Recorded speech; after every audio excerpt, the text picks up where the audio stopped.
Hello, welcome to Journey into Comics 330. I am your host, Nate, here with no excitement, no enjoyment.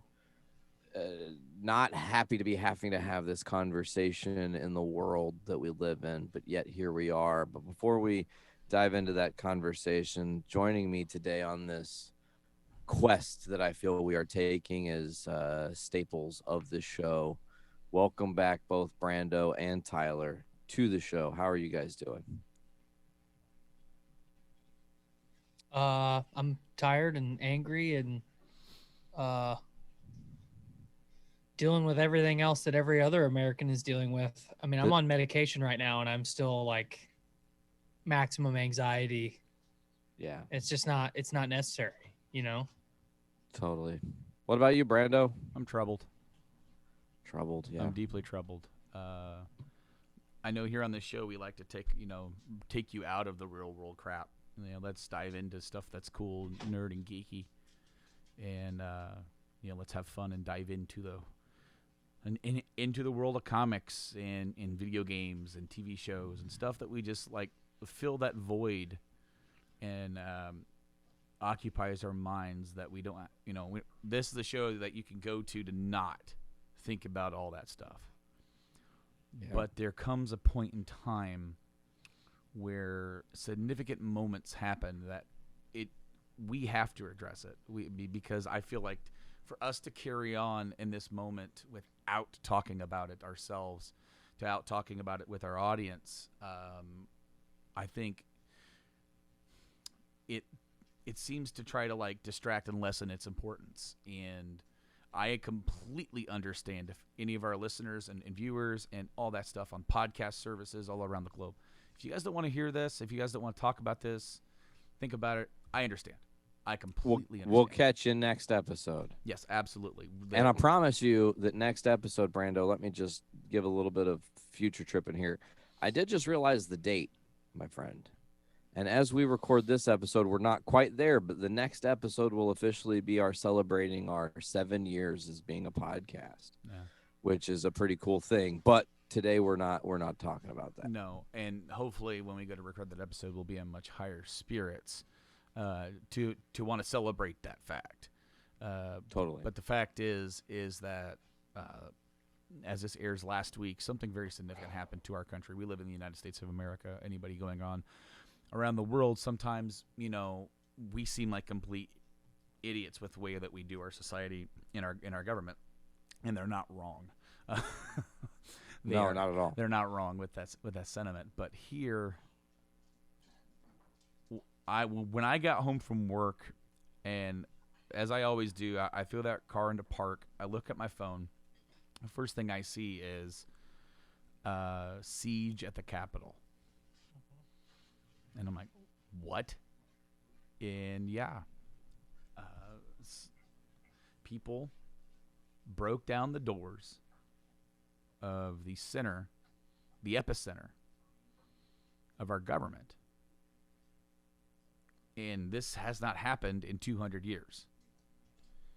And it just so happened to be a group of people.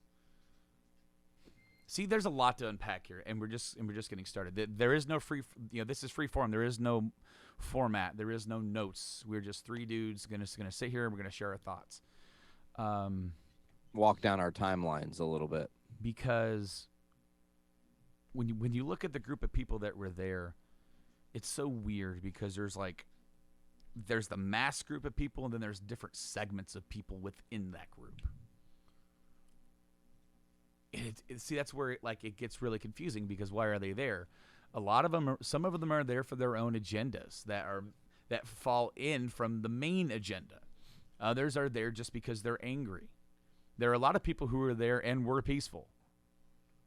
And You're not wrong. we in this country, you have the absolute right to do that. You have the absolute right to walk down that street, hold up your sign, and speak what's on your mind. It doesn't matter if any of us here agree with you or anybody out there agrees with you. You have the right to do that. That is what makes our country great, is the freedom to speak your mind. However, there are certain caveats that come with it. You have to be safe. You cannot incite violence. you you have the freedom of speech, but that freedom is like a lot of people take that as a blanket statement, and it's not necessarily a blanket statement. You have the right to say what's on your mind and raise your fist and be angry, but you cannot bring upon violence and death along with that. And that's whether or not the plurality of these people wanted that, whether or not the individuals wanted that, that is what happened on Wednesday. People died. A police officer died. I think there might have been another one. As of today, there are a total of 3 police officers dead, and then 3 that were on the other side of that. Okay. The most recent police officer death is really tragic because he killed himself. Really? Yeah, I think he was literally, traumatized by that experience. And, he might already had dark thoughts and shit, but I literally just read that headline before we came on. So, yeah. I also saw, and I also want to note that I'm not, for this next statement, I have not read upon it. I was told this, so if this isn't accurate or 100% true, please bear with me. But there was a police officer who was there. Now, the officers, the Capitol Police, were severely undermanned and understaffed because they were there for they were prepared for a peaceful protest.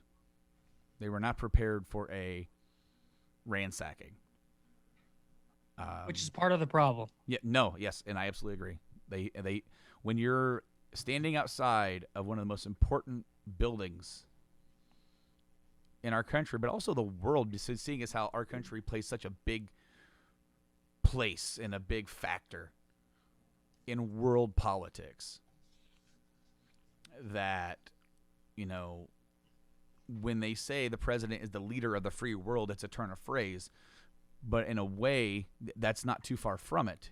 The person who's sitting in that seat is a really powerful figurehead in the biggest countries that play a role in the zeitgeist of world politics. And when you have a building that is not as protected as it should be, when you know for certain there's going to be X amount of people there outside, to me that is the police chief resigned, if I remember correctly. But what I forgot to say what I was going to say. There was a female officer who was hit. Yeah, with a fucking fire extinguisher. Well, no, he was killed. I'm talking about another officer. This officer didn't die, but this officer was struck, and this officer hit back, and that officer has now been fired for hitting back. What?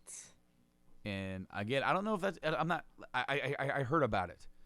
It was I want to say associated with the girl who called out her mom. Her mom told her, "You can't go to BLM protests because it'll get violent, and I want you to get hurt." Meanwhile, her mom was there, and she called her out on social media. It's like, "Is this you with a bloody cheek or whatever? Like you got punched?" Because that cop decked her after she decked the cop. Seeing the sight of one lone officer with a baton on the steps, Running away. Well, swinging. No, this guy was swinging away, holding back people. There's that guy. But then, see, there's also the other images of some letting them on through to go. Well, and that one, the House representative from fucking West Virginia he resigned because he got arrested. He did get arrested yesterday. Yeah. There's a lot of arrests that have happened because of this. More to come. Yeah, definitely more to come. And every single one, every single person who breached that hall needs to be charged. Well, and it's incredibly troubling too, because as I'm sure we're going to get to, if those were Black Americans, Asian Americans, Latino Americans, gunned down, Native without Americans, thought, they would have been shot. And I'll tell you right now, I probably have the harshest opinion of the three of us, but every single one of those people, the moment they walked through that door, should have been killed. Should have been shot. No, Tyler, I said the same thing, 100%. And here's why. I grew up believing that the Washington, D.C. was a sacred ground, and that if you went there to fuck around, you in fact would find out. And that's why nobody tried shit. Sure, you see protests and whatnot, but you never saw shit happen as it did, recently. And I always believed that, like, if you stepped foot on any part of Congress that you weren't supposed to be on, that they would shoot you on sight. That was what I was always taught growing up. Like that's how seriously they took it. And to find out that it's, at least in this one instance, which is a disgusting visual, not the case at all. Well, I agree. They maybe should have been gunned down, dude. Maybe it's a good representation of how lax that we've gotten in the Capitol. They're obviously, we just brought one of the elephants out of the room, how it would be if it was a minority protest or plug anything else that's not a Trumper thing, but I know a lot. I still have a pretty good line of contact with a lot of people in the military of various importances. And this is big because we have now looked weak on the world stage. Mm-hmm. And then there's obviously the stuff with the pipe bombs and, I don't necessarily know what to believe and what not to believe like normal. Every time we've had to talk about something like this on the show, it's like, without being there, truthfully, what do you believe about that kind of stuff? Because it's all conjecture until it's proof. But it's embarrassing. We've like the three of us have said stuff in the past. It's like, it's pretty embarrassing to be an American this week because of this. Trump's made us look like animals here, and it's like, you know what, I really am fucking embarrassed, and it's incredibly saddening to me. I've been pretty radical in some of the stuff that I've said in the past, but to storm the Capitol building and accomplish nothing for a total, absolute 100% waste of time. And just casualties that happened as a sidebar. Yeah, unnecessarily. Unnecessary casualties. Thank you. And I've made the joke before that maybe, my whole life, France has been a stereotype on the world stage. They're weak and they can't do war and blah blah blah. But I'll tell you what, those fuckers had 2 revolutions and they've been pretty okay ever since. Because they started dragging politicians into the street and said, give us some food or we'll kill you. And they laughed, so they killed them. And then less than 30 years later, they did it again. So really, really disappointing for me to have all that chest pounding and I don't even know what to call it because it's pathetic. Bravado. Yeah, I mean, something. This could be a hot word or keyword or anything like that, but something that I've coined when I think about this is perverted patriotism. Mm-hmm. Because a lot of these people, somewhere in their mind, in their heart, believe that they're doing the right thing. Well, I think, there's so many people that throw that word around, patriotism. I'm a patriot, I mean, I think we're pretty far past patriotism, and it's like nationalism. And there's been a lot of countries in the world that have shown really bad examples of that and what not to do. Mm-hmm. And we're falling right in line, stepping right behind them. It's pretty pathetic, really. Yeah. Today, I saw it was a video from Arnold Schwarzenegger. A 7-minute video. Mm-hmm. And, he was born in 1947. So he came into existence right after World War II, and he got to see a lot. He was born in Austria. He got to see a lot of what the basic fallout of the fall of Nazi Germany was. And his own father was in there. Neighbors were in there. And he said a key factor in that was that how people had to deal with their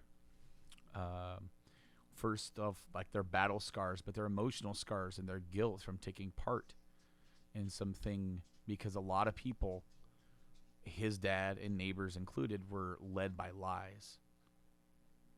And then the fallout from that is like he said that he was embarrassed and he's never spoken publicly because it's a bad memory, but his dad would come home and drink and beat him and his mom and brothers and sisters. And he actually didn't think it was any weird because he saw the same thing happening to his neighbors. And they were doing the exact same thing because they could not deal. Now, I thought it was very poignant that he said that, because a lot of the people who were there are being led by lies. It's one thing for us to sit here and have a political conversation with somebody who is on the opposite aisle and they support a president, and we can have two different opinions. And then there's a complete difference where we have somebody who is in a seat of power who is spreading an absolute lie. It's not even just a political lie, a different point of view lie. I believe this will happen. Well, I believe this will happen. So you have two different beliefs of the same outcome, or sometimes you have two different beliefs on the same issue, and you have two different ways of going about it. No, like this is a direct, all full on lie. And the thing is that for a lot of instances, it's not hard to dispel them. But again, you have people being empowered by lies. And one of the things that he also said, he went back to a quote from Teddy Roosevelt. And patriotism means to stand by the country. It does not mean to stand by the president. Mm-hmm. And like we have entered not the Twilight Zone, but an era where not even Barack Obama was this central figure of a party. He was a president, and he was a prominent figure of a party. But you did not see the kind of overflow of merchandise or iconography. You did see a lot of people on the other side hanging dolls that looked like Barack Obama, in though. effigy, yes. But like the fact that when you turn on the television and you see them trying to lower the American flag at the Capitol to raise a Trump flag, tells you what's wrong here. Mm-hmm. They're not raising a Republican flag because they're mad about the Democrats winning the election. They're mad about a person not winning because that person said it was stolen, and that's exactly what he said when he lost his very first election outing at the Iowa caucus. In 2016, when they went to the Iowa caucus, Ted Cruz won Iowa caucus. And what did Donald Trump say? This was fixed. It was fake. This was stolen. We need to redo the Iowa caucus because this whole thing is a sham. So anytime he loses, it's the same rhetoric because he can't let that affect his ego. Mm-hmm. And so when you have a guy who's been basically taken over an entire political party, which is, when I mentioned that Schwarzenegger drew comparisons to Nazi Germany, that's the comparison.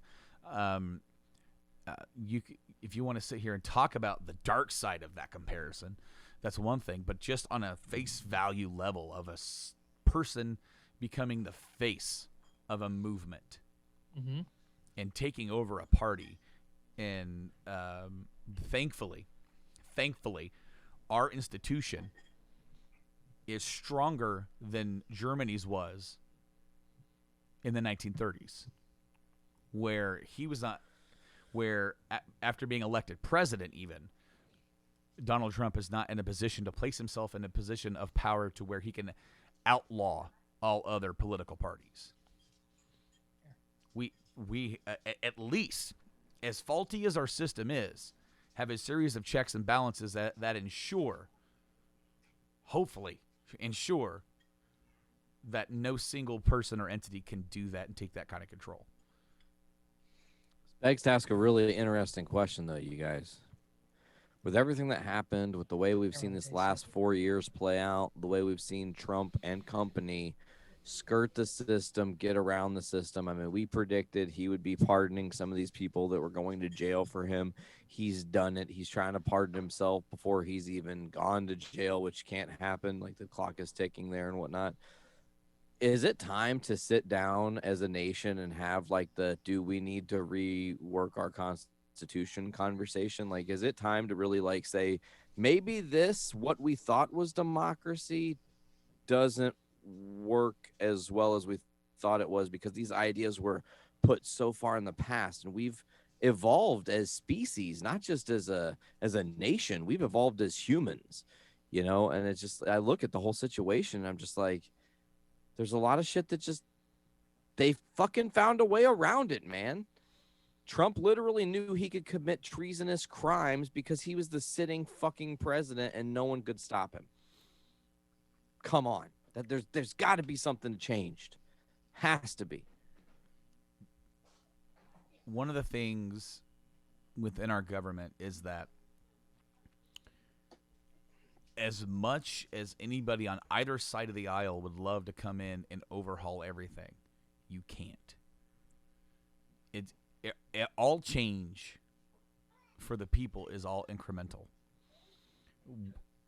Like it or not, more so not, our system of government here is balanced in a two-party system. The unfortunate part of that is the division. On top of that, not even within the government itself, Nate, I've talked to you personally about this and had the analogy of entertainment news, that it all boils back down to them erasing at some point in the late 70s to into the 80s the law that says the news doesn't have to be factual. Essentially, back in the day, you had Walter Cronkite who would give you the news. He wouldn't tell you his opinion on it. He gave you the fucking news.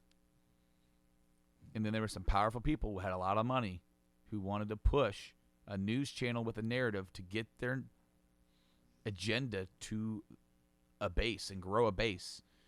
That was the birth of Fox News in 1992 or like 93. And it started with Dick Cheney. It started with all these guys on the Republican side all the way back in the 70s going into the 80s. And then, of course, once you have that, then there's an equal and opposite reaction to that. Because the other side's not going to let that just lay down and accept that. And over the course of 20 years, we have seen the discourse. And, of course, over that course of 20 years, technology has grown so much. It to the point of where that entertainment news factor, where like you have in the newspaper, look on the front page of a newspaper. It tells you the news. You go and a few pages in, you get to the opinion pieces, and it's labeled as opinion. Not facts from John. No, not facts from John. Opinion. You turn on primetime television, you have these hosts have these television shows, and they're feeding you their opinion on a channel that's called news. Opinion does have a role, have a place, but it's got to be certifiably labeled as such. And I feel like that's a big problem because that has gone, people are so closed off and tunnel visioned, and your cell phone. because what else what else can be blamed? I mean, just point out, not and just can be seen as having like what boiled down to this kind of thing that happened. The ease of a large base of people connecting with ideas. And here's the crazy thing, guys, and this is something to think about.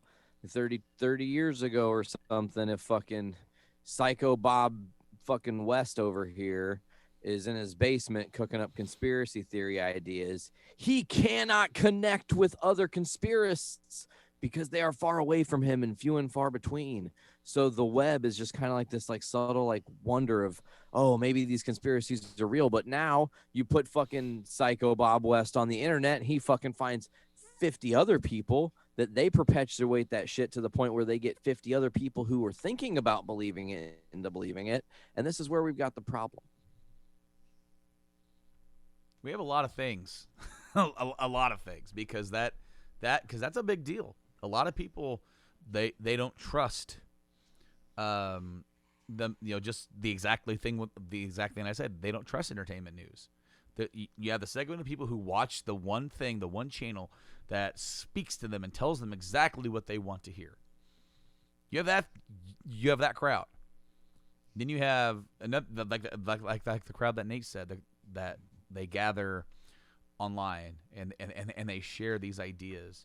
Or in some cases, the people who have a bigger platform will put them out on the radio or on internet radio or on podcasts, talking about conspiracies on the coronavirus even now.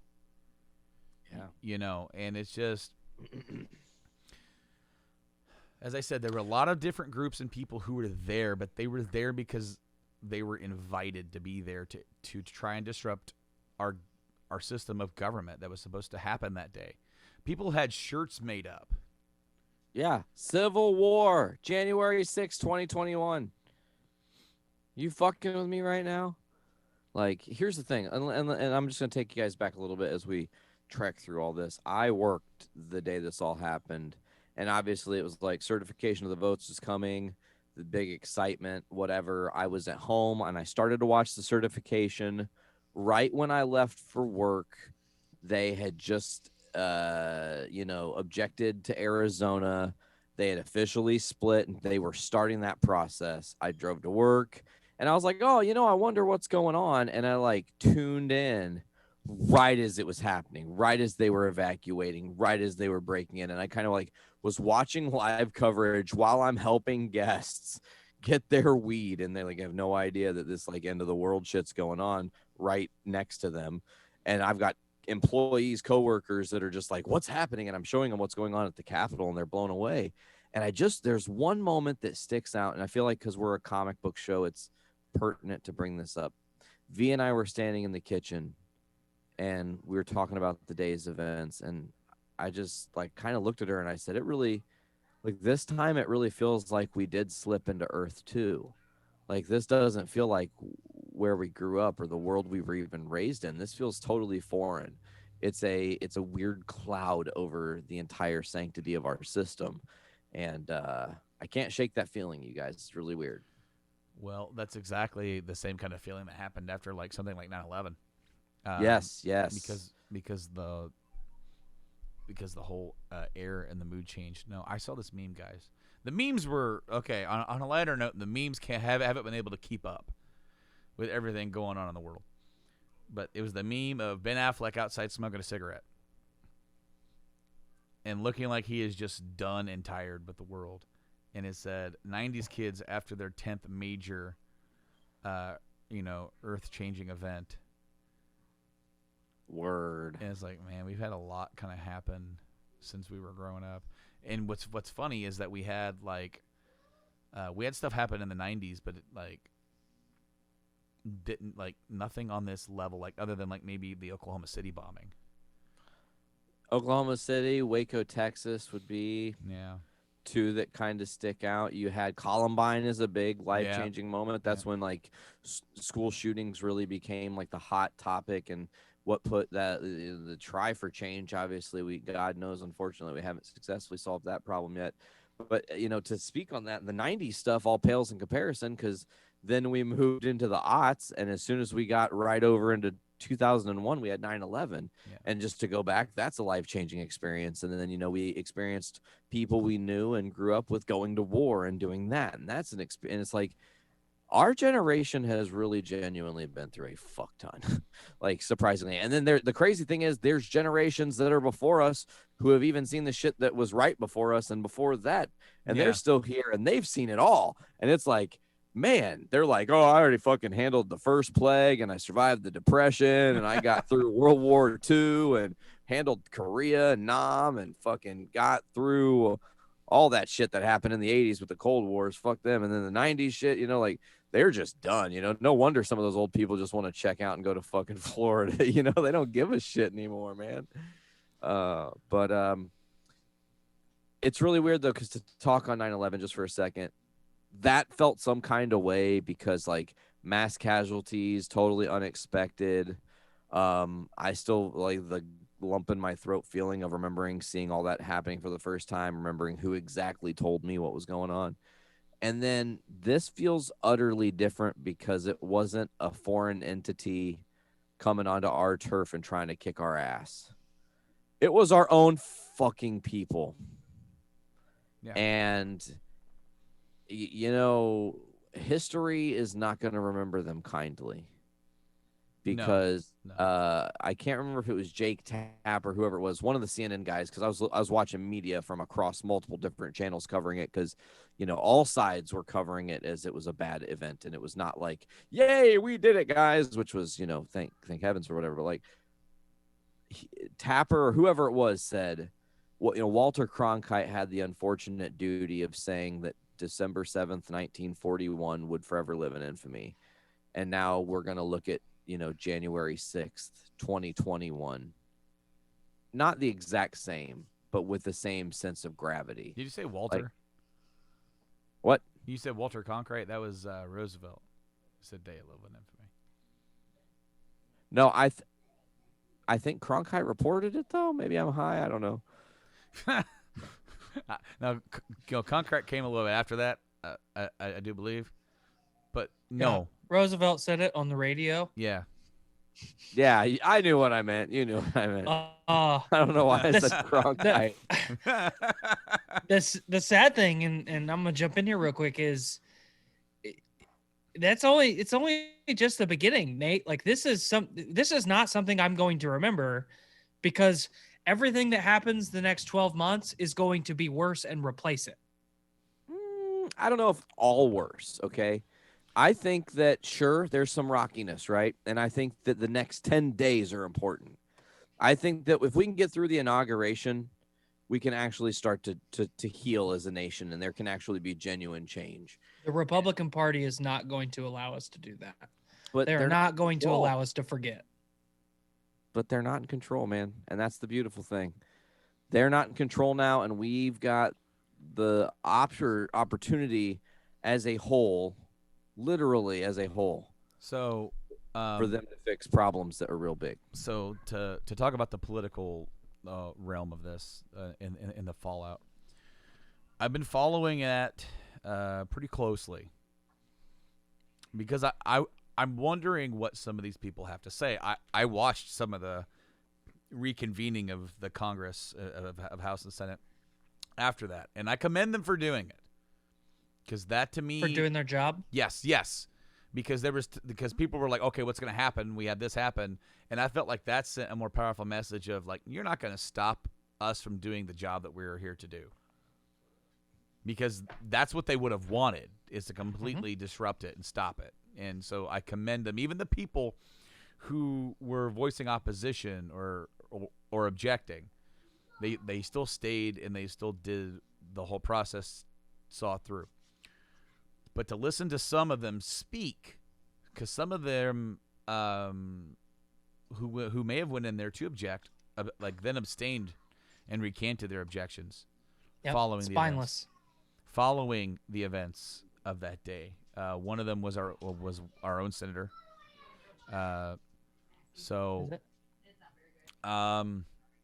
But then since then, that the representatives in that party in our government, they're kind of splintered because there's not a single if they're the Democrats are drawing up articles of impeachment and they're already drawn up. They're going to introduce it on today that this episode drops. It is being introduced. It will not be heard in the Senate until after the 20th. So there's that. To which I actually saw somebody post something like, you can confirm a Supreme Court nomination in 8 days, then you can hear an impeachment trial in 10. But regardless, the party splintered. A lot of people are staying quiet because they know they lived it that day. They wouldn't have to have a hearing on what they're accusing the president of doing. Nope, because they all are live witnesses. Because they all saw the byproduct of it. So therefore, a lot of them stood up and said, almost damn near every single one of them said this is bullshit. Some of them more loudly than others. And then I'm going to say props to Mitch McConnell, who had a couple really, really powerful speeches during that whole day. Weirdly enough, to say, yeah. I mean, as if 2020 already couldn't be any weirder. Okay. So the thing is that I want to kind of, even myself, try to keep away from my own partisanship because there's a lot of people on the other side who I don't agree with, but there are some people who spoke that day that made some really good points. It's like, this is bullshit. Ben Sass, I think, is a great example of that. But you don't know if they're hollow words or not, And there's that, because you also have the same people who just a few months ago were right there trumpet blowing. So you hope that they see the end is near and that it's time to turn over that leaf and move forward. There's going to be a segment of that base that's always going to be, they believe that they did a good thing and that they won that day. In fact, they're online right now trying to. They're one of their big meeting platforms just got taken off. Parler is now. Well, as of tonight, as of midnight. Yeah. Well, as for those listening to the audio show, you're actually right, Brando. It is gone. But for those who are watching live on Facebook, it's still Sunday, probably, and until midnight tonight, they have their little weird fucking app still available. But banned from everywhere. Yeah. Let the ban hammers roll, my friend. And that was another story. The sad thing is, I kind of what I was going to point out here, Nate, and we're always quick to point the negativity out. Is we're 50-50, right? The Democrats technically have majority because of Kamala. We do have majority because of Kamala, correct? Mm-hmm. Okay. All they have to do is one Democrat vote no on anything, and it's right back to the way that it was. There's also a potential change. Lisa Murkowski from Alaska is teetering on the mindset of caucusing with the Democrats as of today. Oh, awesome. Well, that would be great. That may not happen, but she's like, if she spoke out the other day big time. She said it's time for Trump to step down and resign. Mm-hmm. He needs to go.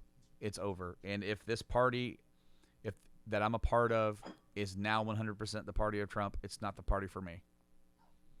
And that's good. That's how it should be. And it's unfortunate. Unfortunately, not to cut you off, Brando, but unfortunately, Lisa Murkowski's words hold fucking nothing to the real world, because she was going to vote to impeach Trump and didn't, and all these things. So, we'll see what she actually does, I guess.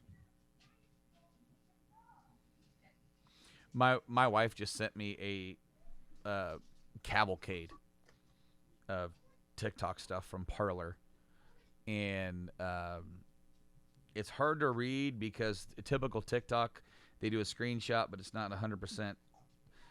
TikTok off topic. It's hard for me to pay attention to what's going on with it, even when it's just screenshotted. Holy crap! Because they put so much stuff on there, and usually there's a song or they're talking over it, and it's like I gotta sit there and like it's almost like I have to adjust my own tuners. I gotta twist my nipples and whoa, just, that's a reference. Yeah, yep, and straighten the antenna. Talking about I don't know who posted this or what. Million Militia March. Treasonous domestic enemy Joe Biden or anyone. I don't know. It's hard to say. Millions of American militia will meet in Washington, D.C. on January 20th for the purpose of preventing any attempt by the treasonous domestic enemy Joe Biden or any member of the communist organized crime organization known as the Democratic Party from entering the White House that belong to we the people.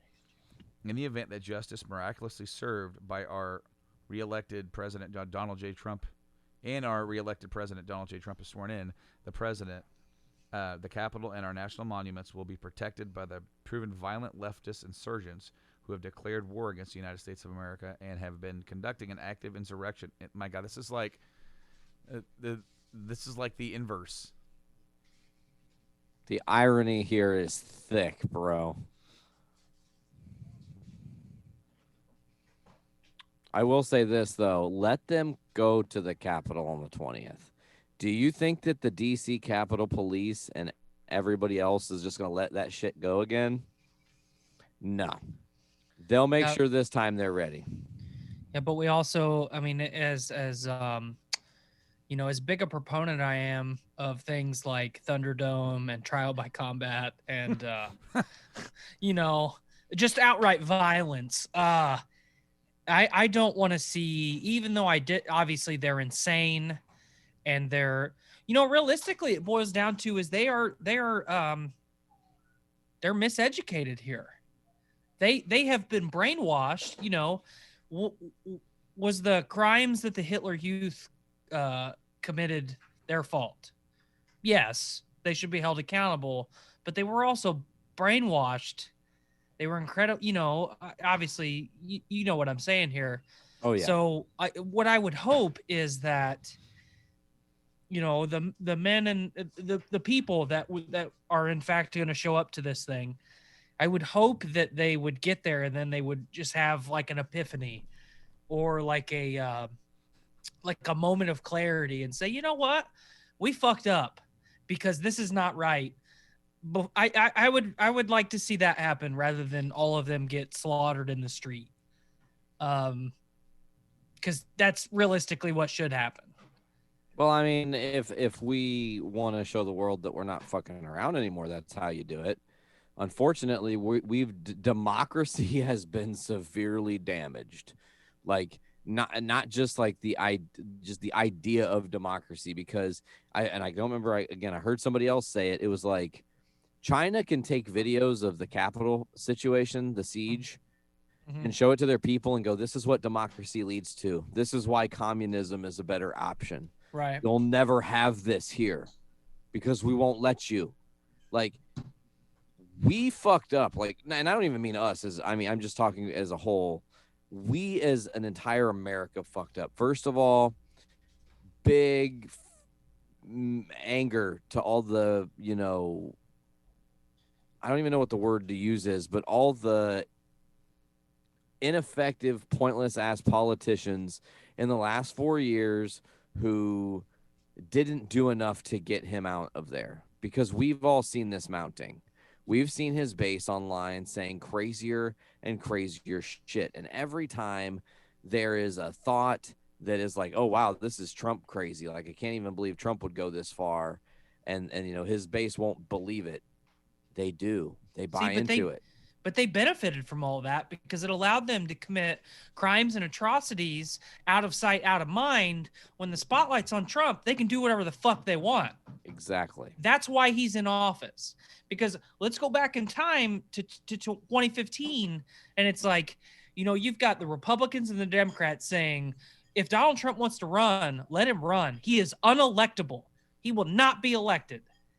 I remember very vividly arguing every day with a coworker of mine, and I said he is going to be elected because people are going to fucking eat this shit up. And every politician in DC was like, hey, we get this guy in here, we can do whatever the fuck we want because he is the only thing they'll pay attention to. And that's how it's been for 4 years. Absolutely. And it's funny because you have the same people who just 4 years ago, maybe 5 now, were saying, hey, we can't go with this guy because it will fundamentally damage the party. The Republican Party condemned Donald Trump and said, absolutely not. It is not happening. And look who is in office right now. The party is full of spineless, weak-minded people. And, the moment that it seemed like their constituents were going for him, they're like, well. Looks like he's the perfect option. I mean. And, I get the argument of, so many people, and I was one of them. We cannot let Hillary Clinton in the White House. And, to play devil's advocate, I might still feel that way a little bit. But we fucked up. We made a mistake. Our generation acknowledges that a mistake was made and shit needs to get fixed. And you've still got all these spineless politicians in DC on both sides that want to make speeches and boo-hoo about how awful the other day was. Every one of them has a mouthful of shit. Because they're accountable. Now, there are things that are planning to be happening. I saw a very interesting video today about how the Congress can interpret the 25th Amendment. That if the cabinet refuses to do it, they can. That the 25th Amendment is basically the cabinet or a caucus that is deemed suitable by Congress, essentially, so they can put together a group of people that are like health experts and whatnot. I like how because you refreshed that. Now you and Nate have swapped sides on the video. Oh, sorry. Hey. He's going to swap again. Here we go. Did we switch again? Once you did it once, now it's like, nope, ain't doing it again, man. What if Nate shuts his off? Probably if I shut mine off, it might do it. Wait, am I just shutting the video off? Is that what I'm doing? No. Yes. Oh. Yeah, No. shut the video off? Okay. There you go. And back on. Hey. We're back. We've done the do-si-do. I love it. Oh, shit. My bad. No. This webcam, for some reason, I don't know why, but it loses focus all the time. Yeah. There's a way. Give it some Adderall, bro. You may be able to turn autofocus off in the settings, but so what is impeachment going like? They're going for impeachment again, right? The difference is that even the people who defended the president last time are saying we're not defending him this time, and that even the people who say that there wasn't a case last time when there was a case are saying there's a pretty open and shut closed case. The only thing is that the Supreme Court has labeled pretty definedly what inciting a riot or insurrection means in previous cases. So therefore, you can make a case, but you may not necessarily win that kind of case when it comes to regards to Donald Trump. If you're able to successfully impeach him, because the impeachment case would happen well into the beginning of the next administration, so you're not removing a president from office. So that brought me to question, what would that do? And if I am understanding this whole thing correctly, because I am by no means an expert on our government, but seeing as how he wouldn't be sitting in office if they did decide to, if they got 17 Republican senators to sign on and say, put a stamp on this, impeach Donald Trump, that would mean he wouldn't be able to run for office again. And it would also deny him any monetary or benefits for the rest of his life. Yeah. Now there's, as you said, or Nate said, there is some talk about him trying to pardon himself, And I want to say that during the Nixon administration, there was some clear statements made about being able to pardon himself. The thing is that has never been classified or put into any sort of part of our Constitution. And the other part of it is that it's basically a legal argument at that point. So because you have a situation that's unprecedented, you can argue it either way. The other part to that is that he may lose that, and that might be a more less enticing avenue to go down when you could resign and try to get your vice president to do it. The thing is, the vice president and our president have not spoken since before Wednesday. They have not. They may have now. Pence ain't going anywhere near that. From now, this is from everything that has been spoken. He was pissed. Well, his life was genuinely in danger. There was a guy trying to find him to execute him. Multiple people were there to execute him. That's crazy. Hey, real quick, as far as the self-pardon thing goes, there is a very cut and dry number of people who have the power to pardon in the United States, governors being one of them. Obviously, I'm not a Supreme Court justice or anything of that nature, but if a governor can't pardon themselves, then Donald Trump can't pardon himself, the way that I look at it. So that's a good argument. It's very much unprecedented, but we might be able to look through, obviously there's a finite amount of presidents. Mm-hmm. There's been a shit ton of governors. Yes, there has. Surely one of them has been dumb enough to try it. Didn't Blagojevich float that idea? I don't know. I don't know. Ron Blagojevich floated that idea before he got. All you got to do is look at a plethora of Illinois governors. Yeah, just start going down the list of all the BS governors that they've had. Like, okay. But surely one of them tried to pardon them themselves because they're all criminals. But I don't know. I thought the Trump Pence shit was going to get real stale, and by that I mean I thought it was going to play out just the way that we thought it was, that Trump would resign or Trump would get arrested, through secession, Pence would become acting president, and then he would just pardon Trump, and then away we would go. But obviously the last couple of weeks has shown that Pence is only out for number one. He could give two fucks about Donald Trump, which goes all the way back to when Trump announced him as his VP candidate. We knew Pence was playing the long game from the get-go.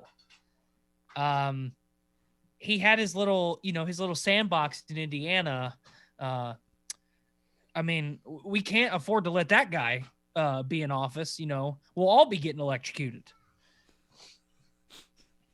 No shit. To talk about that too, though, the whole Pence situation, he also had pretty good speeches after the whole siege and everything. But I also still think that he's got shit he's done too. Mm-hmm, absolutely. And I think that it's possible that once we start to uncover the true criminality of the things we don't know about Trump, what was in the phone call with Vladimir Putin and things like that. Which one? Well, all of them, because they don't keep records of them for whatever real weird reason, or at least that's what they tell the U.S. Because I'm sure Russia has a record of everything, but I digress. Yeah. So,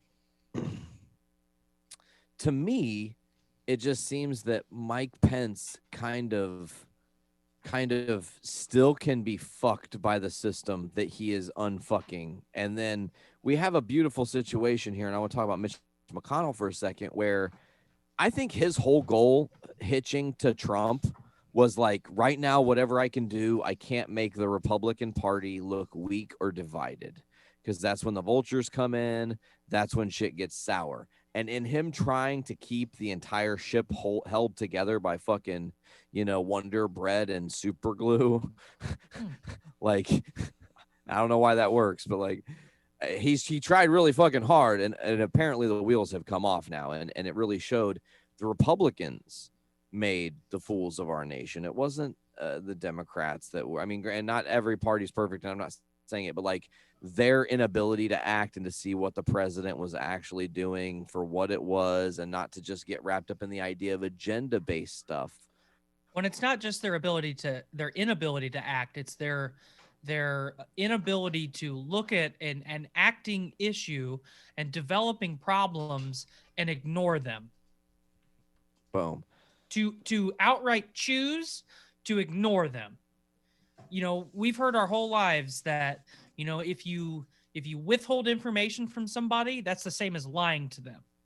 If you look at a problem and you ignore it, you are committing the problem.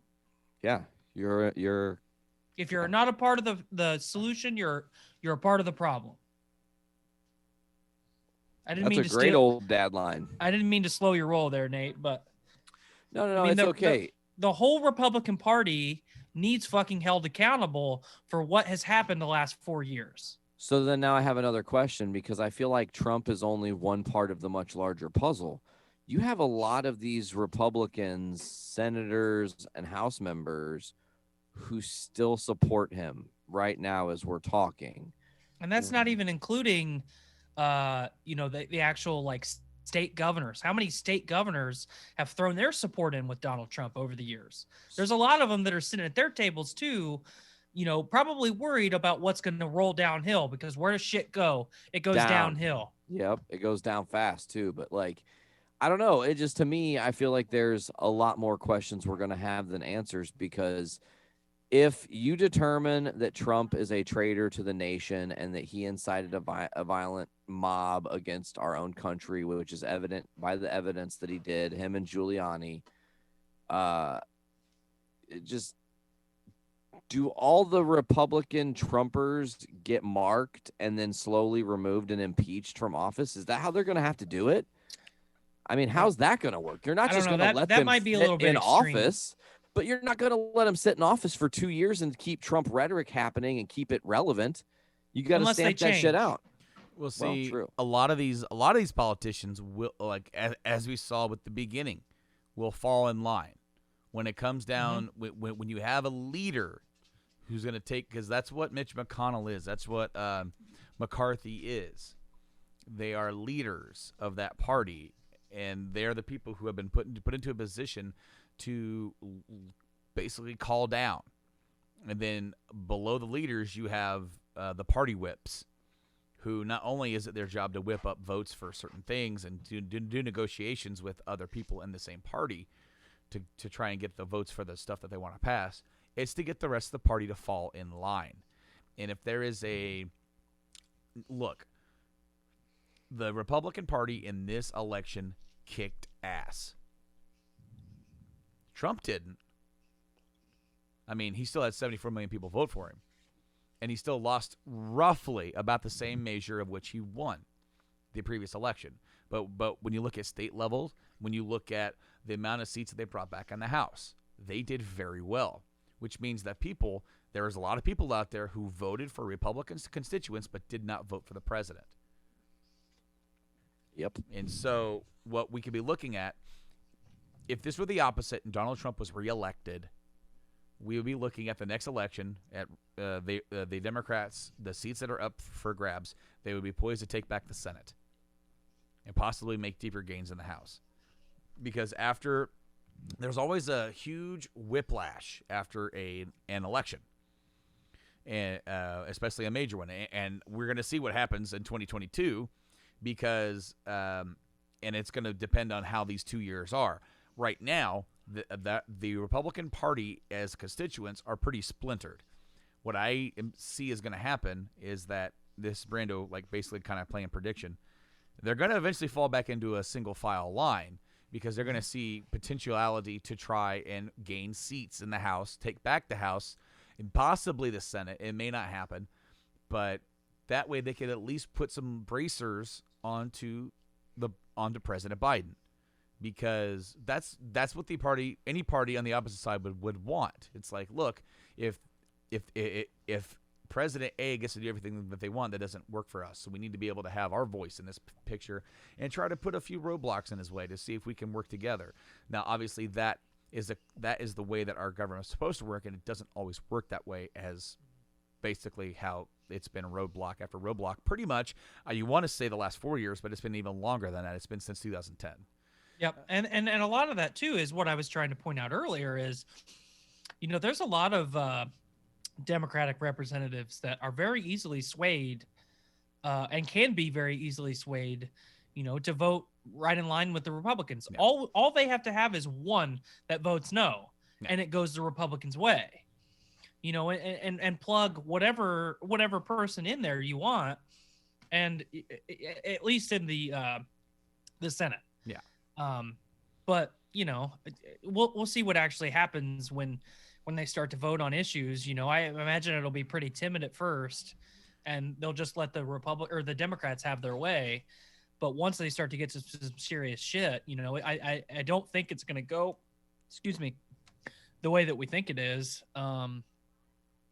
One of the biggest issues, I think, with our two-party system is pretty much everybody just votes party line. Yeah. And it needs to be fucking issue to issue, bill to bill, whatever. A Republican can vote for a little bit progressive stuff every now and then, if it benefits the nation as a whole. And we historically haven't done that. It's, I'm going to vote red and you're going to vote blue, and sucks to be you. And we'll do this. We'll go this way a little bit. Then we'll tug it back a little bit, and then we're going to take this part down. It's that exhausting. Part down. No, it truly is. And the more that you become politically aware, I said that there have been roadblocks since 2010. Come on, there's been roadblocks since 1992. There's been roadblocks since the 70s, 80s. It's been our politics. But the thing is that every generation that moves forward that becomes more politically aware, that's kind of when you start paying attention to it and to the zeitgeist and to the ridiculous like mantras, I guess, like things that get said. What I'm going to be interested to see in is that, okay, so I believe it was on Friday, the president said he would not be attending the inauguration, to which Biden said that's a good thing. Which I actually thought was kind of funny that he would say that's good. Yep. And then, but then Pence said he will be attending the inauguration. So yeah, another thing that they are not 1-to-1 on. And I think, didn't Pence say that he would attend if invited? Well, and Biden said that he was invited. Oh, sweet. They asked I him, didn't know if that like, so Trump said that he's not going. He goes, that's probably for the best. He goes, but didn't you say that you would want him there? He goes, that's if we were laying the groundwork for a peaceful transition of power, and he was in that right mindset, but he's obviously not, so I don't want to do that. What about Vice President Pence? He's welcome. Nice. Now, of all the stuff that I went through, my wife sent me a huge posts from Parler about them planning a massive march on the inauguration, and I don't know if you guys can see this, but basically they want to surround the surrounding area of Washington D.C. with people being armed, and that's how you get shot. You might think those are AR-15s surrounding our Capitol. You would be wrong. Those are, in fact, fake guns. But the important thing is that the media will say they are real. Don't worry. They are professionals at this, and so the desired effect will be achieved without us actually breaking a single law. Furthermore, in addition, not to break any laws, we won't break any laws, quote, either. Black guns are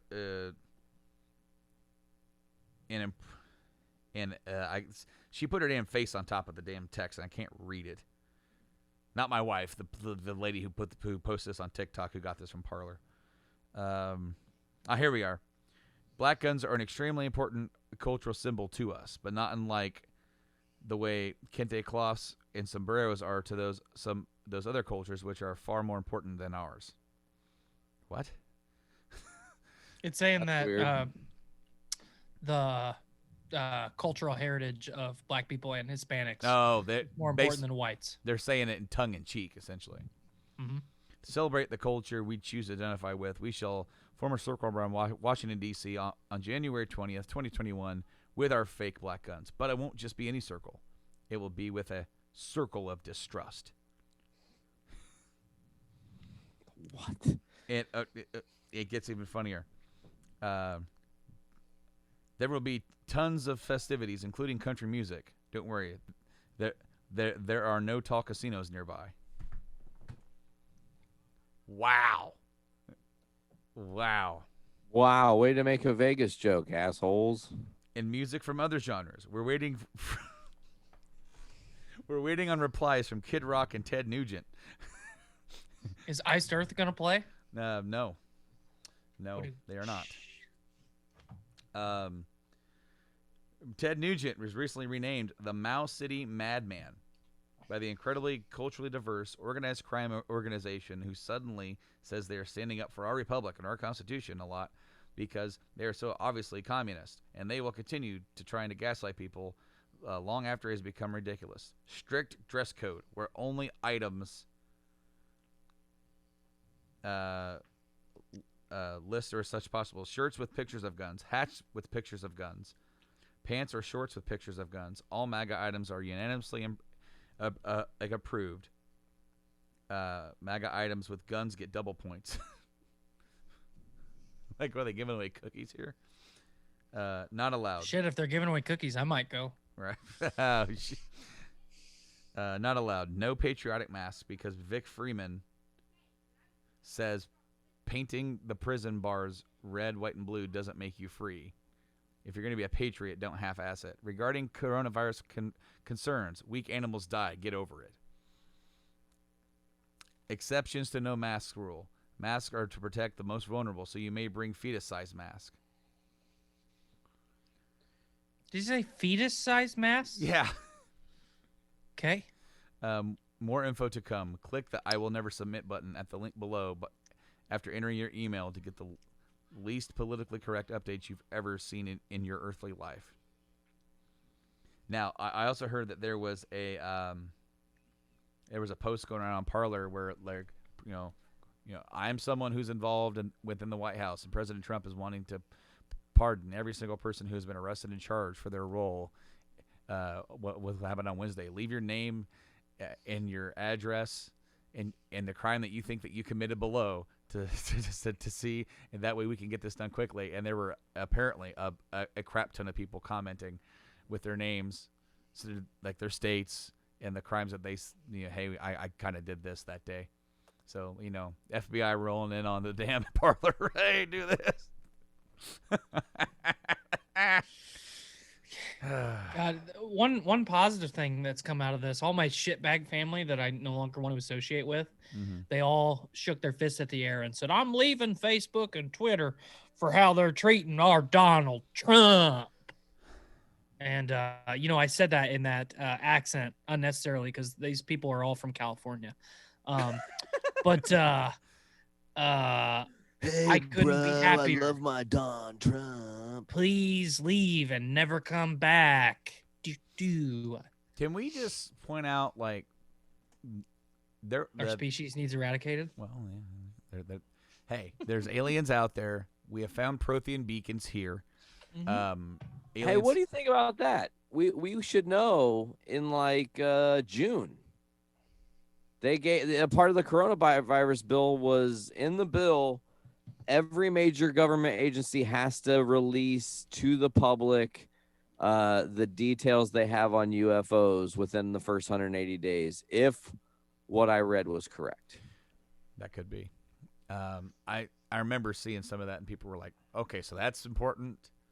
I mean, granted, just remember, guys, when they pass legislation, especially stuff that's like long-term negotiated, you're going to get stuff in that bill that has absolutely nothing to do with anything that they're trying to pass.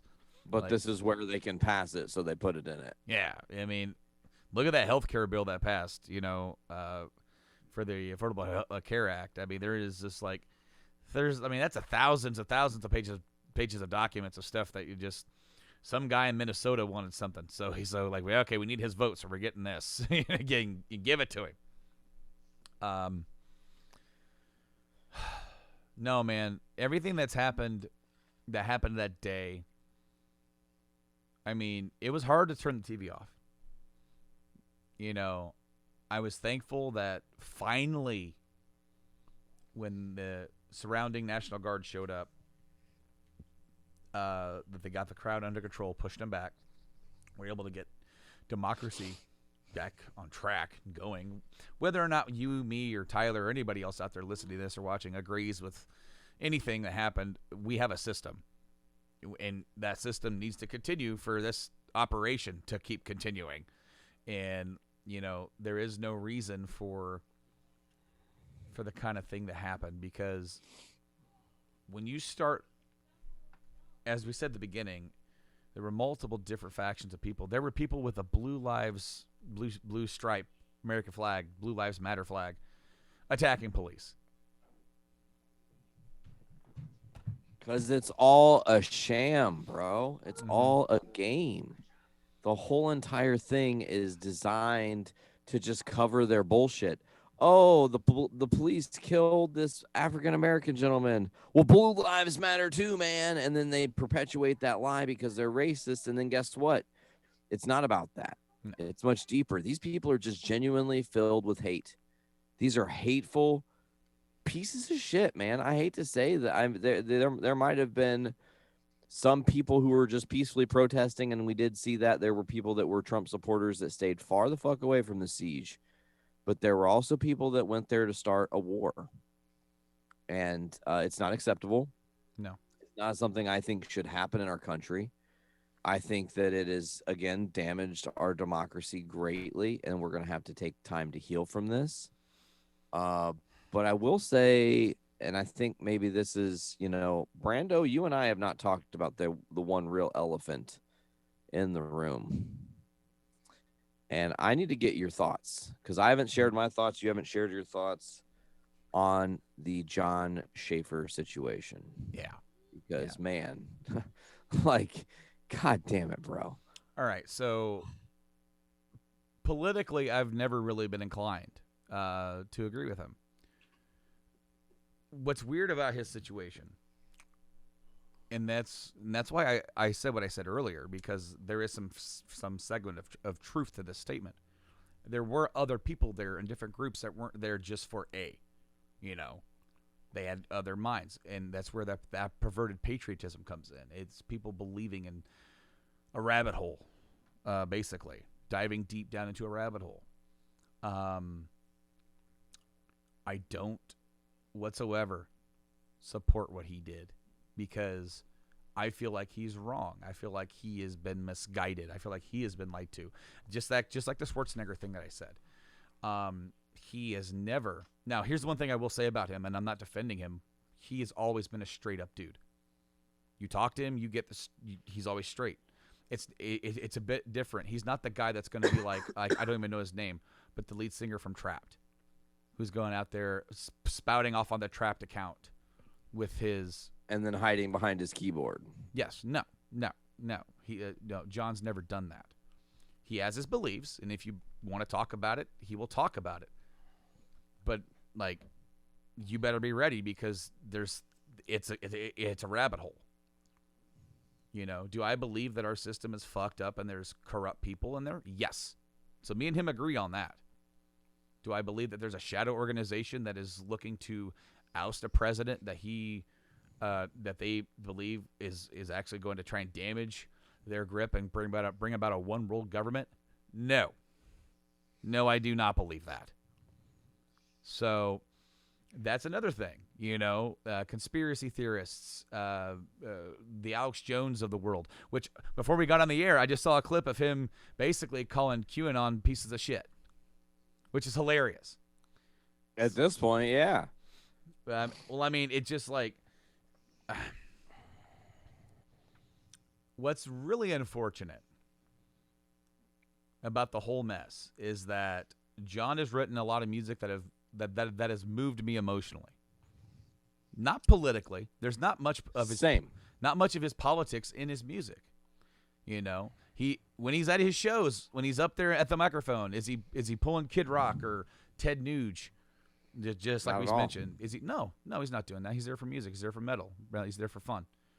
And I mean, we would know. We saw them twice on the same tour. On the same tour, yeah. And it was a two different shows, obviously, but the same experience for sure. And it was very much not about that. No.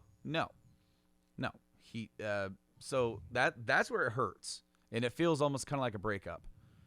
The fact is, I've got an Ice Earth shirt for every day of the week.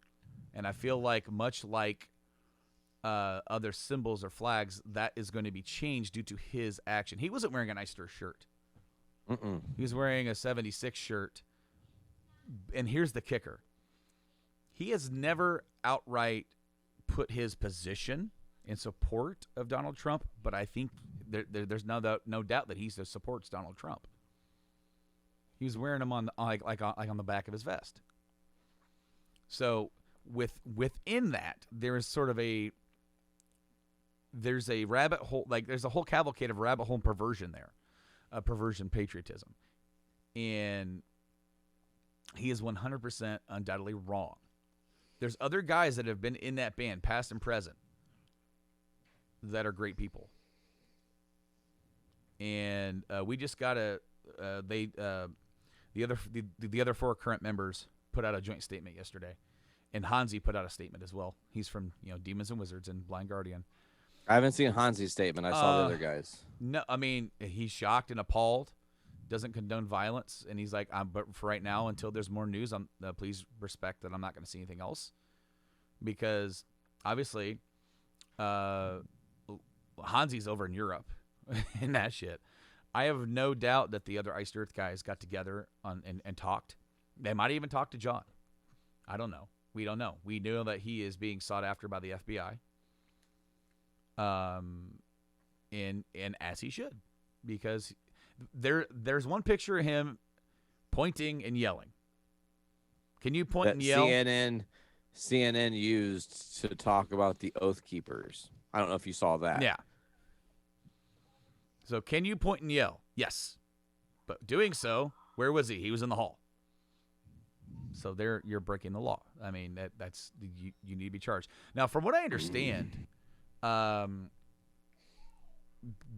basically, unlawful entry is being treated in in the superior court, not the federal court. Now, however, there's other people, but it's a federal building. Right. So, I'm wondering how all these offenses are being laid out, because the people who've already been arrested and charged, there's been a little bit of a difference in how they're being charged. Obviously, the dude carrying Nancy Pelosi's podium and carrying that off. You guys playing the old Uno flip flop over there.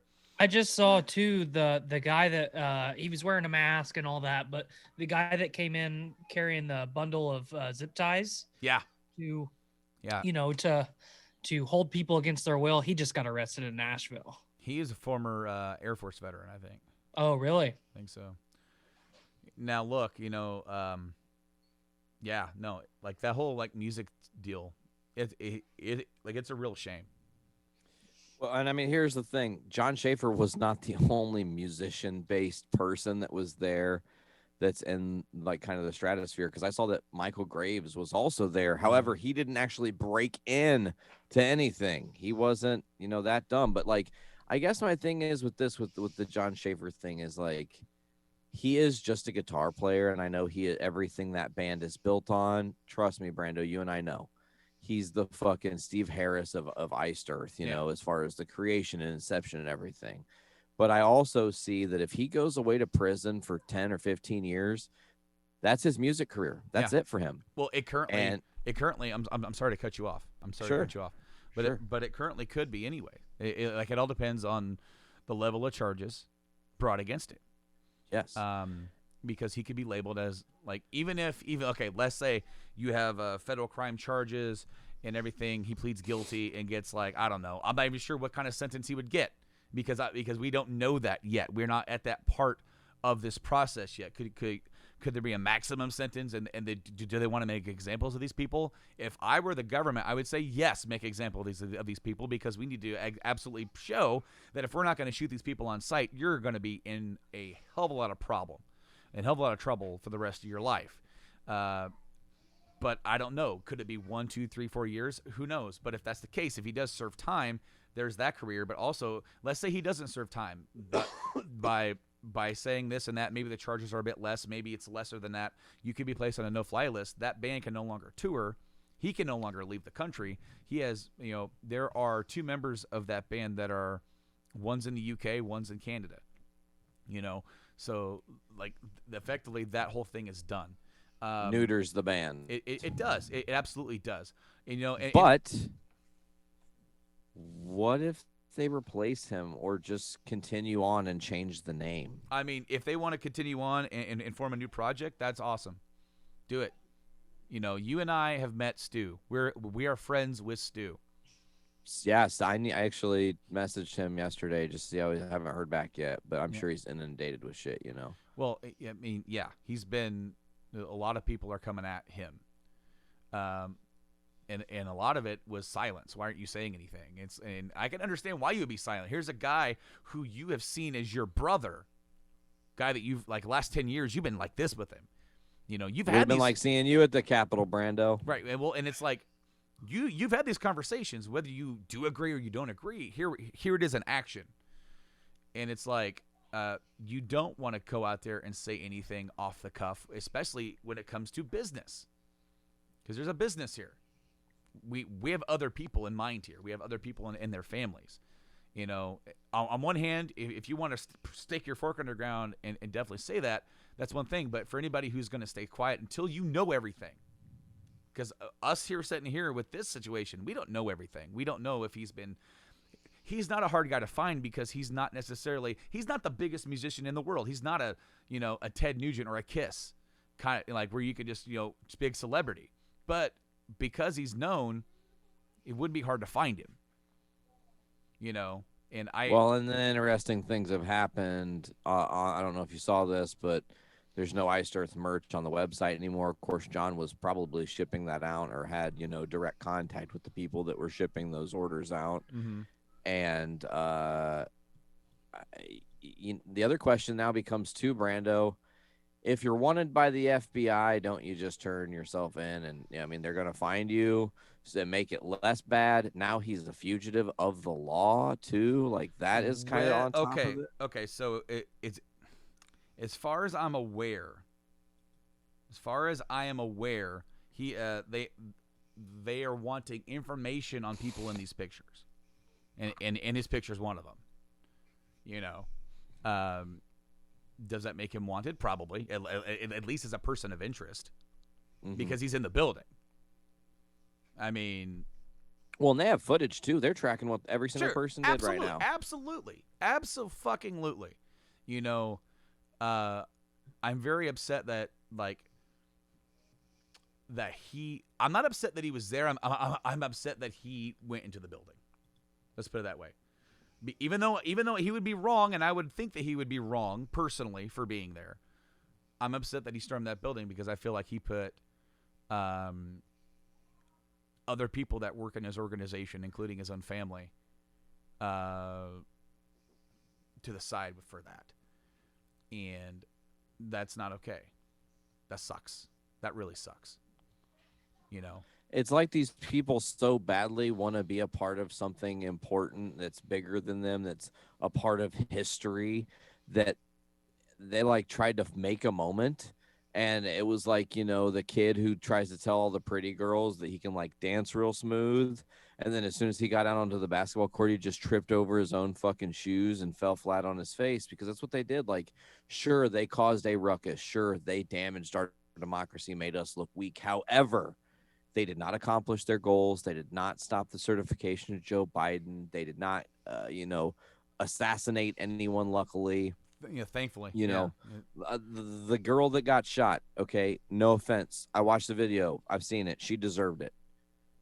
Those guys had their guns drawn and were saying, get back, and she jumped into that window, and they took the shot, man. What are you supposed to do? You're protecting people. You have your gun drawn. Don't go at a dude with the gun drawn. Like, what do you think he's You're playing? trying to get into a door that's going to lead to offices where other members of the people of the house are being held. Past Yeah. that point. So that is the moment where you need lethal force and action. So, okay, that girl got what she deserved or whatever. Then there's the lady that got trampled, and apparently, I don't know, again, if this is true or conjecture. Some of this could just be great internet gold because how funny these things are and the possibility that it could be true. The lady that might have got trampled holding a "Don't Tread on Me" flag, like, that's irony. Come on now. The dude who allegedly tased his balls till he died. Did you hear that? I heard that, but I don't know what to make of it. Like, was he trying to make... Unsubstantiated. No, apparently he had a taser in his pocket and he was trying to steal this painting. And as he was trying to steal the painting, the taser went off and it was on his nuts and it literally just tased him until he had a heart attack and died. What a way to go. What a way to go. And if that's real, here's the craziest part about that. If that is real, there is footage from the Capitol of a dude just getting tased to death, and they have no idea what's happening. No idea what's happening. Trying to make some levity out of this fucking shit show of a fucking thing we had to deal with. Man, there was a meme that was basically like day 1 and then, day 1400, whatever. And said that, like, of course, day 1 was the inauguration, and it was all clean and nice and pretty. And then on that day, it was filled with smoke from smoke grenades and busted windows and doors and violence and death. And the irony of it is that on inauguration day, it was nice and sunny, and on this day, it was a bit dreary out. And it said it was like before and after Scar took over Pride Rock. And yes. And it's like, it's very interesting dichotomy there. But, I mean, this whole thing has been, it's been rough. I've been trying to stay away from it, but you can't, because literally it is such an important event that if I try to just close down and just sit down and watch nothing but Dragon Ball all day, which I have done, there's pockets of that where I have to check in to make sure what's going on, what's the latest, is anything going on right now? What are they doing? Because I feel like even though it's what happened that day is over, the fallout from it is nowhere near over, and it's a literally day by day thing. What's happening today? What is the word on the street today? What are the rumors coming out of, all the people resigning from the administration, some people there who were with him the entire duration of his term. Talking about Betsy DeVos and Mitch McConnell's wife. I can't remember her name. Elaine Chao, I think. Elaine Chao. They were there for the entire time in their respective roles, and now they have decided to back off.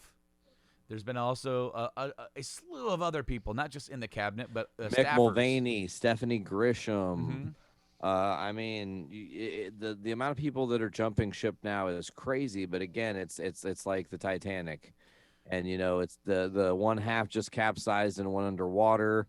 The other half is slowly sinking in, and the rats are finally abandoning ship. What I want to ask you guys, because it's going to be interesting to see if you guys think the same way. Or if there be like a diverse opinion here. What happened to that day and what's happening right now? Of course, when we were kind of coming into a new administration, there were words and conjecture and what ifs about him trying to run again in 2024. Do you believe that this has effectively possibly ended that? Yes, but it has not effectively ended the possibility for another Trump to run. And that's where we get into dangerous territory because, again, you have a rabid fan base and a rabid cult. It's going to depend on how this 4 years plays out, Brando and TY, honestly. If the Trumps are brought to justice, if there is actual criminal charges brought against them, if all these cases and things that they're waiting to deal with once they're no longer in that White House, like, come to fruition, then maybe people start to see what he is. Maybe people start to turn their backs on the idea that he was this, leader and actually was just a cult guy. But I just don't know. I don't know if 4 years is quick enough time to turn this around. And if another Trump takes a swing at it, I hate to say it, I think they have a shot. They really do. Unless the Democrats bring the most honest to fucking God progressive change-based platform. That's the only way. What about you, TY? I don't know. There's a lot that could happen with Trump, and I'm going to say in the next 12 months, and be realistic. If Trump gets put in a position where he legally is not electable anymore, great. We've won something big there. The problem that creates, I think, is his protege, so to speak. So does one of his children run, which could potentially be way worse? Ivanka is very, very outspoken. If she gets his base riled up, the fact that she's a woman also, we're continually pushing towards having a woman sitting in the main chair in the Oval Office. I think that could be dangerous. It's hard to say because Pence is kind of the shadow looming over everything, and I think that, excuse me, I think that the next 4 years is going to be a lot of the Democrats playing a zone defense, kind of. On one hand, we've got to do everything that we can to keep Trump and his lineage out of the office. Pence is still over here doing his thing. Meanwhile, we've still got a lot of power hungry politicians that want to step up to the plate. Ted Cruz, Josh Hawley. Yes. And these representatives realistically are getting younger, not older. The people that we've elected the last 4 or 5 years. So, I don't know. It's really unsettling. Obviously everything that's going on right now is unsettling. But to kind of see, the ripples going out in politics and potentially what can happen, because part of the problem, we've talked about the two-party system a little bit. There's a lot of third-party candidates that, if they would just pick Republican or Democrat, would be unbeatable. So I don't know. I don't look forward to it. I guess I'll say that. Well, I don't blame you, because I do remember, hitting up the chat or seeing stuff that's been said, and seeing and hearing from you how much this, like, not only just the pandemic, but then this coming with the pandemic into the election time played a big toll on your psyche and on your mental health. And as I'm sure it has done a lot of people, this has been one of the more exhausting eras of my entire life. One for the fucking ages, that's for sure. Well, and it's it's really, really sad, because politics is something that I enjoy. That was gonna be my career path. We got a wild Ruby appears. Just awkwardly, I'm gonna smile and walk by.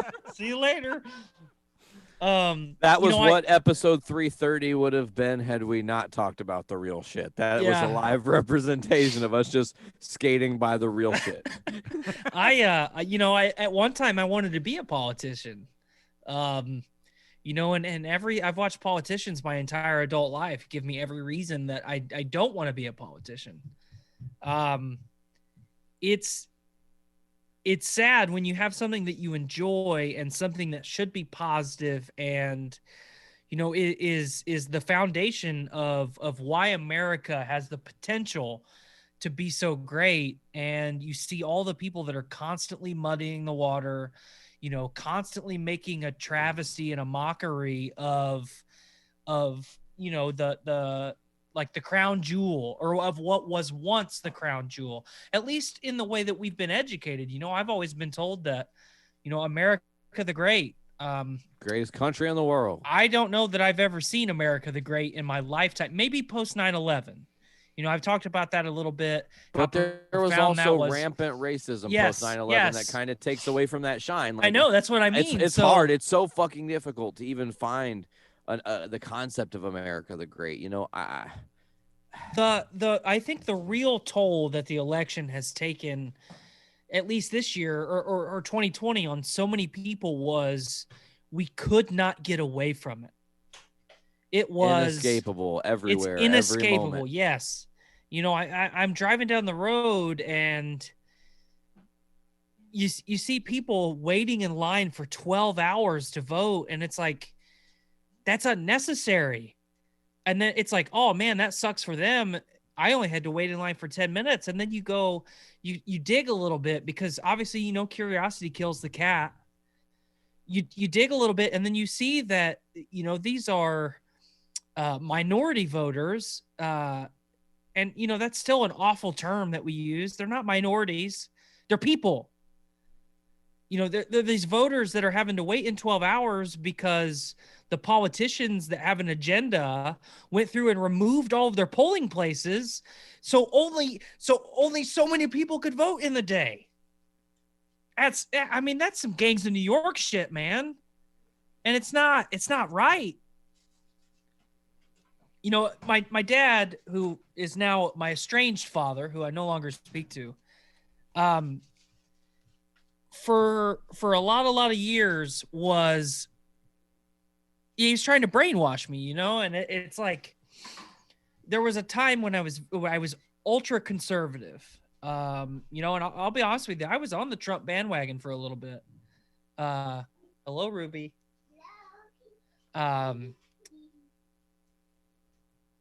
Not die hard, like I wouldn't storm the Capitol building. I wouldn't threaten politicians' lives unnecessarily, but I was in there. It almost hooked me. And, my family has always told me, at least that side of the family, the older you get, the more conservative you'll get. And that's true for a lot of people. But the older I get, the more educated I become. The more I educate myself. The more I go out of the way to truly educate myself and not look at the sunshine and daisies side of history and the agendas of what people want us to be educated on. And the world is fucking awful. And I'm sorry, but in my lifetime, the Republicans have done everything they can to make it fucking more awful. It's and true. The Democrats have too, don't get me wrong, but goddamn.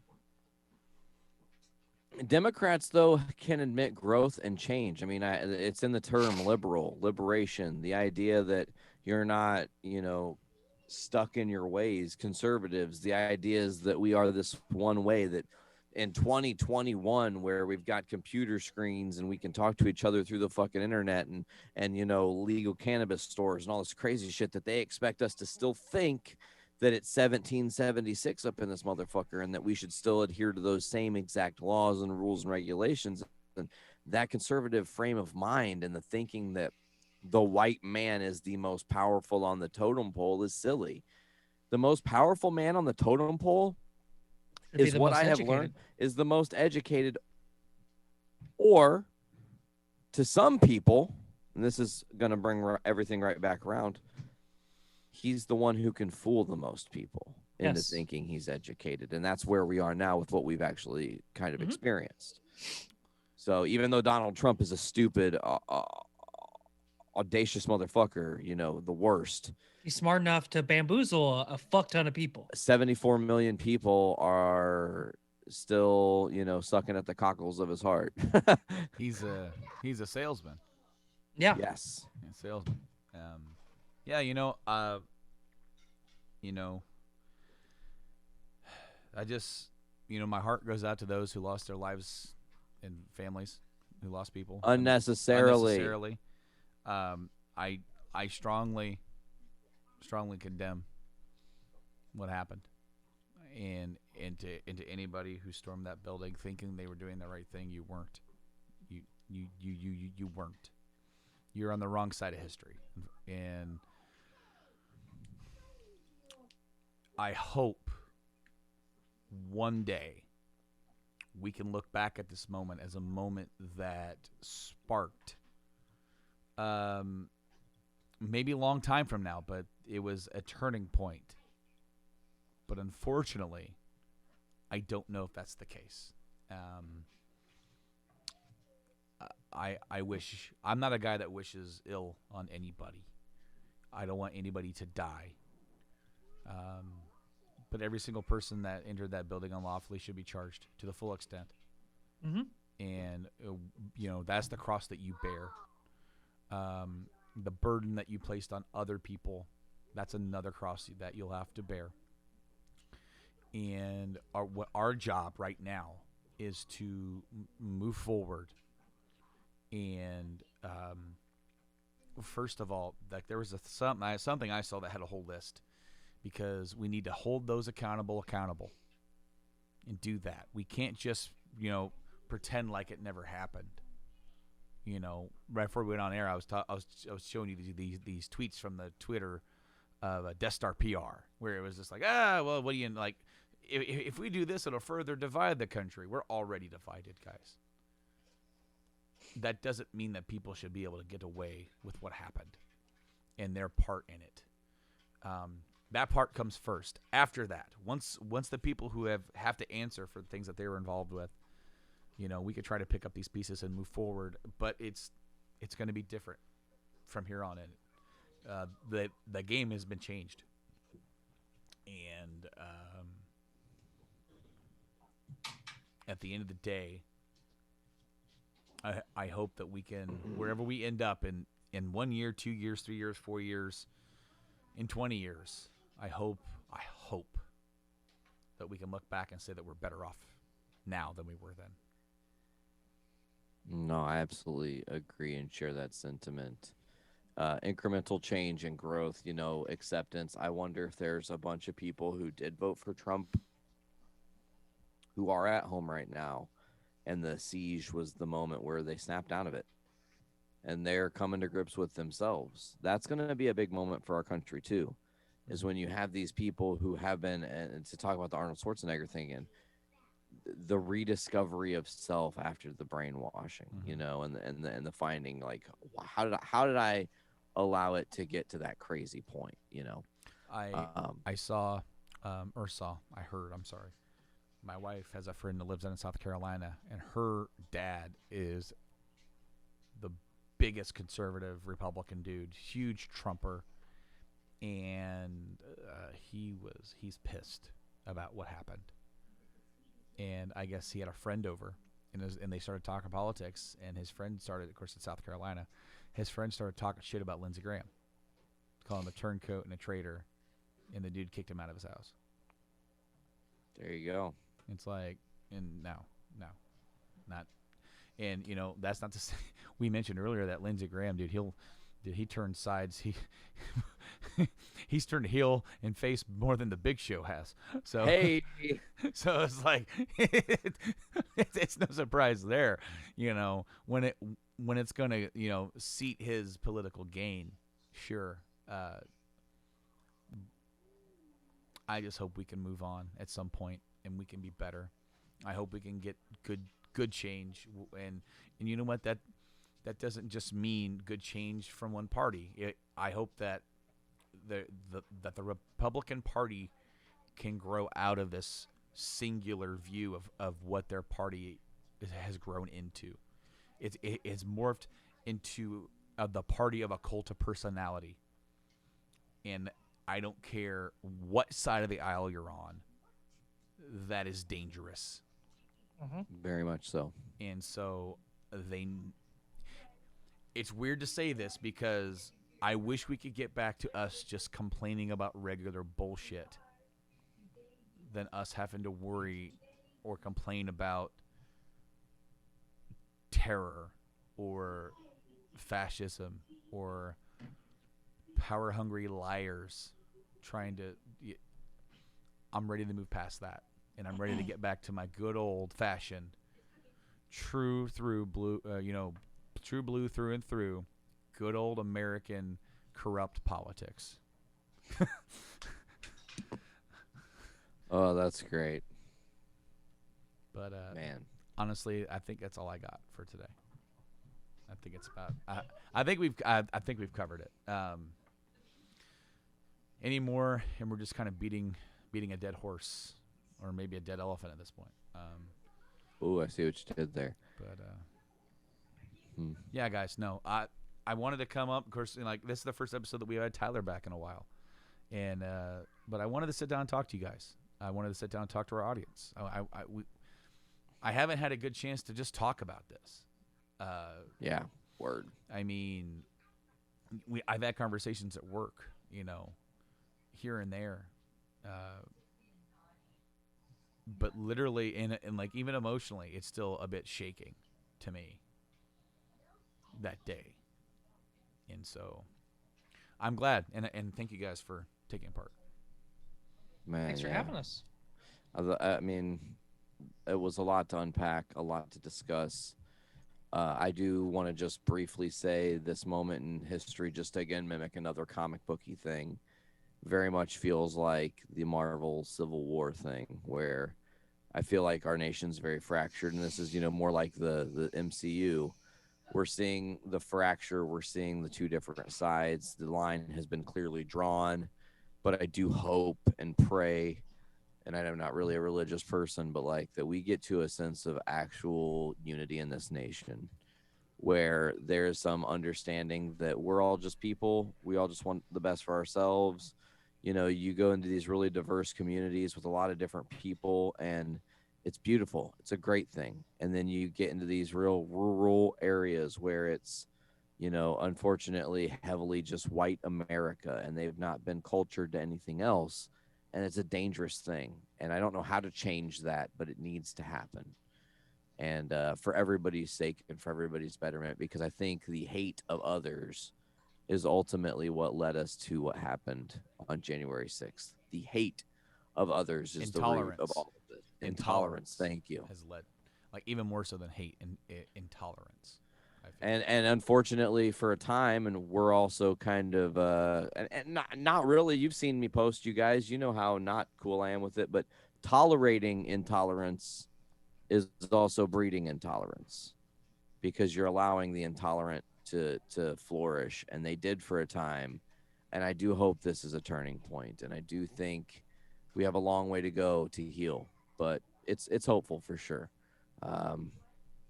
But before we get out of here, we'll let people know, check us out at journeyintocomics.com, different podcasting services. Get us Apple Music, Amazon Music, Google Podcast, Stitcher Radio, iHeart Radio, Spotify, Castbox, TuneIn, many others. Just search Journey into Comics Network. Got a bunch of cool stuff coming out for you folks, so that's exciting. I can't wait to get into a more exciting mood. This one was the realist. We're a bunch of real motherfuckers right now that kind of had to talk about this shit and really break it down. But it's good, and I want to say this is like kind of the closing. It's good that we're doing this here, because we're talking about history that we lived. And what's beautiful is we've all got children involved in our lives that someday when we're old and gray, they get to look back on history and see where we actually stood. Yeah. And it's not a matter of just going, hey, I was on the right side, buddy. I was fighting the good fight. It's, hey, this is a record of my thoughts. This is what I've always been, Mm-hmm. So yeah, man, thank you guys for being a part of this one. It was definitely hard, but special. TY, welcome back, bro. I'm glad you survived your crazy work shit, man. Me too. And now I'm a workaholic like you. I don't know when I'll see a day off, but I digress. Don't do Anyways, that. I like it. It's fun that way, kind of. No. My job is fun. I'm sorry. Like it is fun. It is a fun job. We all can't be as lucky as you, Nate. Well, in this one instance, I guess you're right, but I digress. We're going to get out of here today for Journey into Comics 330, Perverted Patriotism. I don't know what we're going to fucking call it. I was thinking of calling it